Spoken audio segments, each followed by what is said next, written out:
Okay, so here's a quick video for our buddy Dave out in Newfoundland. This is going to be Dave's new jukebox.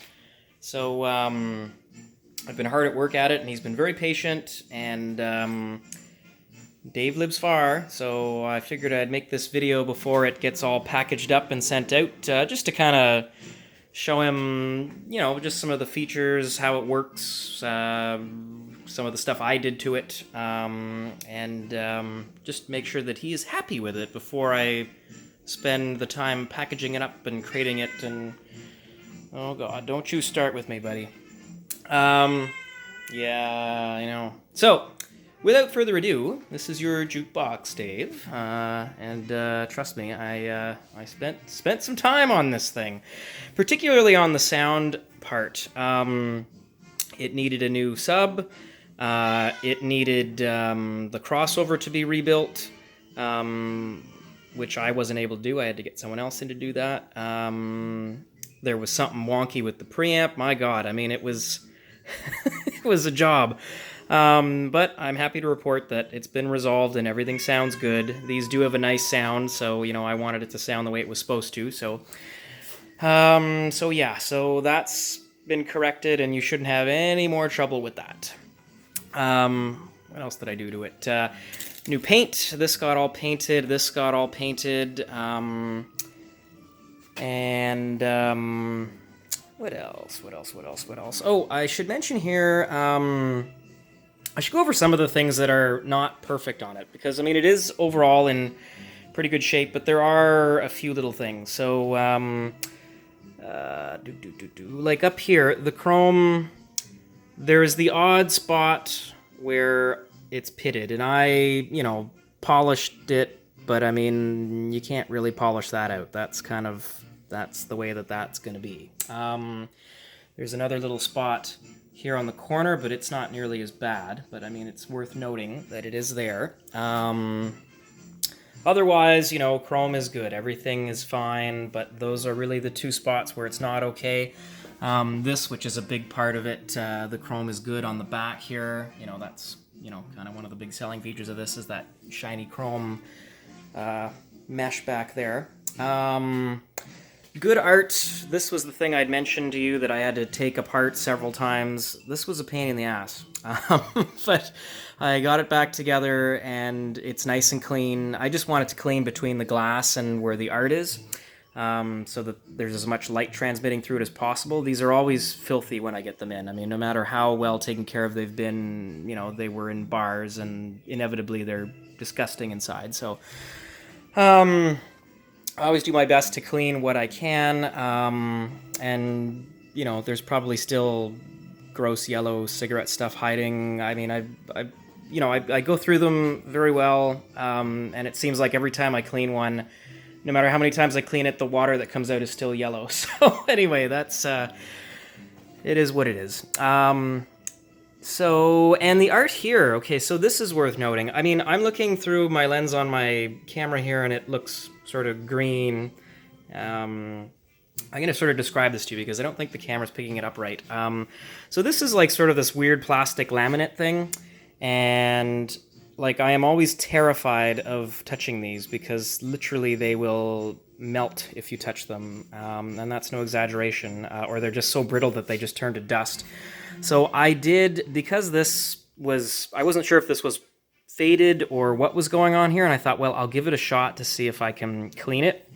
And I did get this out, and I did give it a little clean, but I mean, it didn't improve anything. In fact, the blue was starting to leach out, so I thought, no, we're not going to touch that. So that is how that looks. It's still very serviceable. The numbers are all visible, and it's blue. It's supposed to be the same blue as this, but it's got this, I guess it's like a washed out, I suppose from years and years of the neon light being behind this, or the fluorescent tube shining through it, and the heat. I mean, this thing is old, so they aren't reproducing any of these, so you kind of, unless you find one on eBay or something, but I suspect that it would also be looking the same. I've looked online, and the pictures of the ones that I see are kind of all a bit like that. So maybe that's just something with the blue models. I've had red ones before, and I've never had this sort of washed out thing. Anyway, that's that.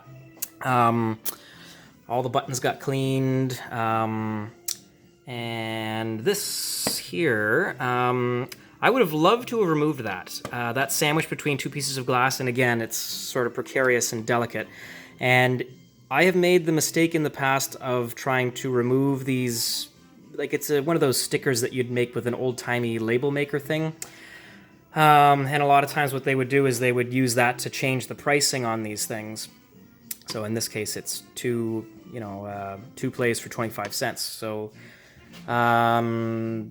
if I try to remove that, it's totally gonna break, or it's gonna peel. Like there'll be like a big stripe that it'll leave of nothing, but it'll probably break, or it'll do both. So I just kind of left that one. So worth noting, that is in there. Do not try to take this out. It will be bad. It will not go well for you, Dave. So don't do that. What else? I mean, obviously the exterior's been all clean. She's all polished up and shiny. So those are just some things. Those are some of the little imperfections and some of the stuff that I did. I'm trying to think of any other little imperfections. There's a crack in the plastic here, and there's another crack in the plastic here. But I mean, it's still shiny. It's not too chalky. It's fine. These usually wear pretty well. What else? I'll pop the hood on here. So, and loading this thing, I guess, yeah. So you've got your on-off scan switch here. I'll explain how this sort of works. On is obviously the jukebox is in playing mode. Off is off, I guess. And scan is like a momentary switch, and that, it'll go back to off. So you kind of use that to rotate the basket, and you obviously put the records into the basket with the corresponding, you've got your numbers and letters up here, and this is how you would put the title cards in. And we're going to make some nice blue title cards for this. We've got some stuff that matches this motif in the front. I think it's different shades of light blue. Or if you want something other than that, let me know. But yeah, so getting sidetracked. The basket has corresponding numbers.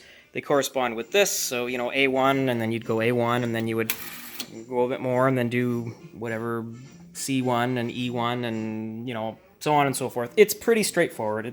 I think you were mentioning that you'd owned a jukebox in the past, so you'll get the hang of this one pretty quick. This one's a very easy one to operate and take care of and load and unload and all that. So, and then you've got, this is, whatever title is playing is going to show up there.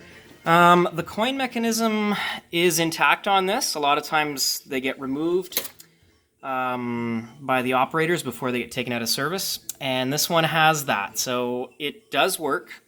I cleaned it, and it will accept credits that way, or what I've been doing is I just hit the credit button here. So you hit that, loads a credit, this little thing will clunk here, and you'll see make any selection light up. So you've got one of two choices. You could run it off the credits. The door for the coin box is there, however, there's no lock, so it won't really, you can put it on there. When I ship it, it'll be either hidden in there or maybe in the jukebox or something, but it does have it, it's just not locked, so, but anyway, no big deal there. Oh, you might be wondering why there's this here.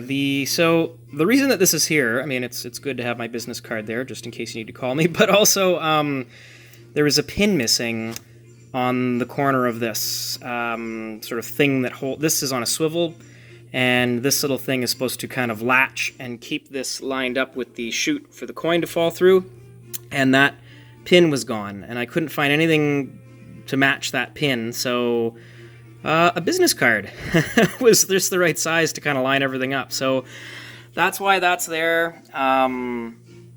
And yeah, you can also, you know, call the number on the card if you get into big trouble. So yeah, that's that. I think that's really it. Your controls for the sound are there. I mean, I've got everything cranked up to the max, but just because I'm that kind of guy. But you can turn those down with a screwdriver. Just be careful with them. You know, it is all very old, and but that was rebuilt. Man, this was a bit more of a ow. Oh, that happens sometimes. Yeah, it was a bit more of a job than I thought. But it's done. So I think that's all you need to know. When another interesting thing. Well, interesting thing. When you after you've loaded everything and gotten that all sorted out, make sure that it's back to on. A lot of people, what they'll do sometimes is they'll forget it in the off mode, and they'll be like, "Why doesn't it work?" And just make sure that switch is in the on position. The credit button, I went over. The cancel button, that's, let's say that something screws up and you want to come over and stop it, or if you're, checking something, or if you're loading and something falls off the platter and you've got to stop the cycle, just hit cancel. That'll stop everything. And back here, yes, just down here is your volume knob, and there's another cancel down just below it. So that'll cancel the record. And your on-off switch is just here. And obviously your plug. So okay. And then obviously you know how to pick a record, but I'm just going to do it. I'm going to pick one. We're just going to do it. We're just going to do it, Dave. We're going to pick a record to give you one last peek at what's going on in there. There you go. Look at that. So cool. I have no idea if the volume's really loud, or I'm not sure what to expect here, so we could get blown through the wall here. Well, that's nice.